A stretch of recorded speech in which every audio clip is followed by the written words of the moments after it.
বন্ধুরা, আজকের এই ভিডিওতে আমি আপনাদেরকে বলবো একজন নেককার ব্যক্তির বিস্ময়কর একটি ঘটনা, যার লাশ আল্লাহ তাআলা নিজেই দাফনের ব্যবস্থা করে দিয়েছেন। পুরো ঘটনাটি জানতে হলে অবশ্যই ভিডিওটি শেষ পর্যন্ত দেখার অনুরোধ রইল। বন্ধুরা, কথিত আছে একবার হযরত হাসান বসরি রহমতুল্লাহি আলাই একজন ব্যক্তির জানাজা দেওয়ার পর তাকে কবরস্থ করে এবং কবর দেওয়ার পর যখন সকল মানুষ কবরস্থান থেকে চলে যায় তখন তিনিও সেখান থেকে চলে আসেন। তিনি সেই কবরস্থান থেকে পাশে একটি জঙ্গলের মধ্য দিয়ে হেঁটে যাচ্ছিলেন এবং হঠাৎ করে তিনি একটি বড় গুহা দেখতে পেলেন। যে গুহার মধ্যে তিনি দেখতে পেলেন যে এক যুবক নামাজ আদায় করছে।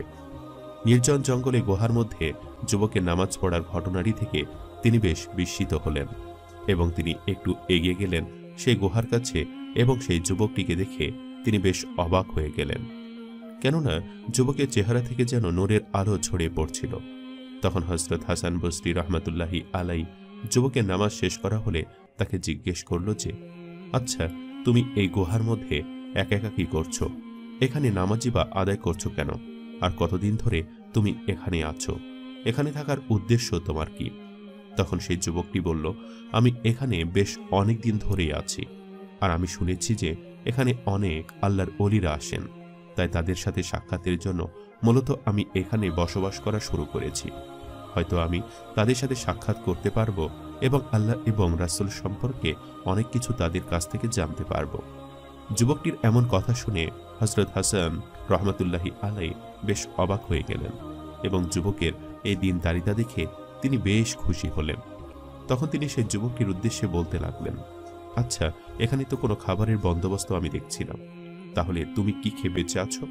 তখন যুবকটি বলল, আমার যখন প্রচণ্ড পরিমাণে ক্ষুধা পায় তখন আমি এখান থেকে গাছের ফলমূল এবং পাতা খেয়ে থাকি, আর আমার যখন প্রচুর পরিমাণে পিপাসা লাগে তখন আমি ওই নদী থেকে পানি খেয়ে থাকি।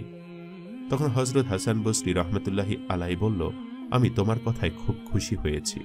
আমি যদি তোমার জন্য রুটির ব্যবস্থা করি, তুমি কি আমার দেওয়া রুটি খাবে? তখন সে যুবকটি বলল, আপনি চাইলে আনতেই পারেন, তবে অবশ্যই আমার জন্য 3টি রুটি আনবেন এবং সেই রুটিগুলোর উপর কিছুটা লবণ ছিটিয়ে আনবেন।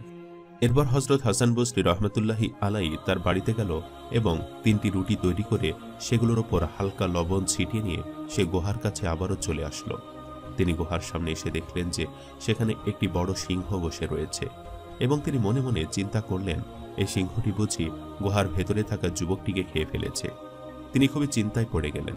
তখন তিনি এ বিষয়টি নিশ্চিত হওয়ার জন্য একটি বড় পাথরকে গুহার কাছে টেনে আনলেন এবং সেই পাথরের উপর উঠে উকি দিয়ে দেখলেন যে গুহার মধ্যে যুবকটি জীবিত আছে কিনা। তিনি দেখলেন যে যুবকটি একেবারে ভালো অবস্থায় আছে। এরপর তিনি আল্লাহর কাছে শুকরিয়া আদায় করলেন। তখন যুবকটি হযরত হাসান বসরি রহমতুল্লাহি আলাইয়ের গলার কণ্ঠ শুনতে পেলেন এবং যুবকটি সে সিংহের উদ্দেশ্যে বলল, হে সিংহ, তোমাকে যদি আল্লাহ তাআলা আমার জান কবজের জন্য পাঠিয়ে থাকে তাহলে তুমি দ্রুত আমার জান কবজ করতে পারো, আমার কোনো আপত্তি নেই, কিন্তু তার জন্য যদি না পাঠায় তাহলে তুমি এই মুহূর্তে স্থান ত্যাগ করো, কেননা তোমার কারণে ভেতরে একজন প্রবেশ করতে পারছে না। এ কথা বলার সাথে সাথে সিংহটি সেই স্থান থেকে এত জোরে দৌড় দিল যে যেন মনে হচ্ছে সিংহটিকে কেউ শিকার করছে।